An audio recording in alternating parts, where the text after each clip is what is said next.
మొదటి ప్రశ్న, భారత రాజ్యాంగంలోని ప్రాథమిక హక్కులు ఏ భాగంలో ఉన్నాయి? సమాధానం ఆప్షన్ సి భాగం 3. భారత రాజ్యాంగంలోని ప్రాథమిక హక్కులు భాగం 3లో ఉన్నాయి. ప్రాథమిక హక్కులను అమెరికా రాజ్యాంగం నుండి గ్రహించారు. ఇవి పౌరుల స్వేచ్ఛ, సమానత్వం వంటి హక్కులను రక్షిస్తాయి. రెండో ప్రశ్న, భారతదేశ జాతీయ గీతాన్ని ఎవరు రచించారు? సమాధానం ఆప్షన్ బి రవీంద్రనాథ్ ఠాగూర్. జనగణమన ను రవీంద్రనాథ్ ఠాగూర్ రచించారు.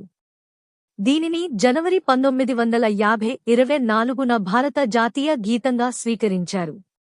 రవీంద్రనాథ్ ఠాగూర్ 1913లో గీతాంజలి రచనకు సాహిత్యంలో నోబెల్ బహుమతిని గెలుచుకున్నారు. 3 ప్రశ్న, భారతదేశంలో పొడవైన నది ఏది? సమాధానం ఆప్షన్ సి గంగా నది. గంగా భారతదేశంలో అత్యంత ముఖ్యమైన మరియు పొడవైన నదులలో ఒకటి. ఇది హిమాలయ ప్రాంతం నుంచి ప్రవహించి బంగాళాఖాతంలో కలుస్తుంది. 4వ ప్రశ్న, భారతదేశంలో గ్రీన్ రివల్యూషన్ కు పితామహుడు ఎవరు? సమాధానం ఆప్షన్ ఏ ఎంఎస్ స్వామినాథన్. భారతదేశంలో హరిత విప్లవానికి ఎంఎస్ స్వామినాథన్ కీలక నాయకత్వం వహించారు.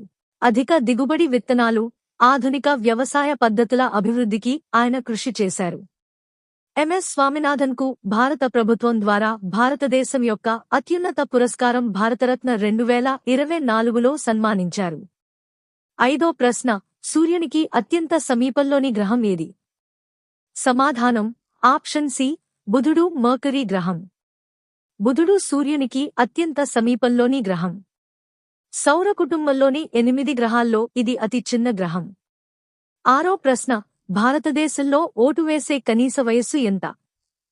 సమాధానం ఆప్షన్ బి 18 సంవత్సరాలు. భారతదేశంలో 18 సంవత్సరాలు నిండిన పౌరులు ఓటు వేయడానికి అర్హులు. 61వ రాజ్యాంగ సవరణ ద్వారా ఓటు వయస్సును 21 నుంచి 18 సంవత్సరాలకు తగ్గించారు. 7వ ప్రశ్న, భారతదేశపు ఉక్కు మనిషి అని ఎవరిని పిలుస్తారు? సమాధానం ఆప్షన్ బి సర్దార్ వల్లభాయ్ పటేల్. సర్దార్ వల్లభాయ్ పటేల్ను భారతదేశపు ఉక్కు మనిషి అని పిలుస్తారు. దేశంలోని అనేక సంస్థానాలను భారతదేశంలో విలీనం చేయడంలో ఆయన కీలక పాత్ర పోషించారు. 8వ ప్రశ్న, విటమిన్ సి లోపం వల్ల వచ్చే వ్యాధి ఏది? సమాధానం option B scurvy. Vitamin C లోపం వల్ల స్కర్వీ వ్యాధి వస్తుంది. సిట్రస్ పండ్లు వంటి విటమిన్ సి అధికంగా ఉండే ఆహారాలు దీనిని నివారించడంలో సహాయపడతాయి. ప్రశ్న 9, 1857 సిపాయిల తిరుగుబాటు మొదట ఎక్కడ ప్రారంభమైంది? సమాధానం ఆప్షన్ సి మీరట్. 1857 తిరుగుబాటు మే 1857 10న ఉత్తరప్రదేశ్లోని మీరట్లో ప్రారంభమైంది.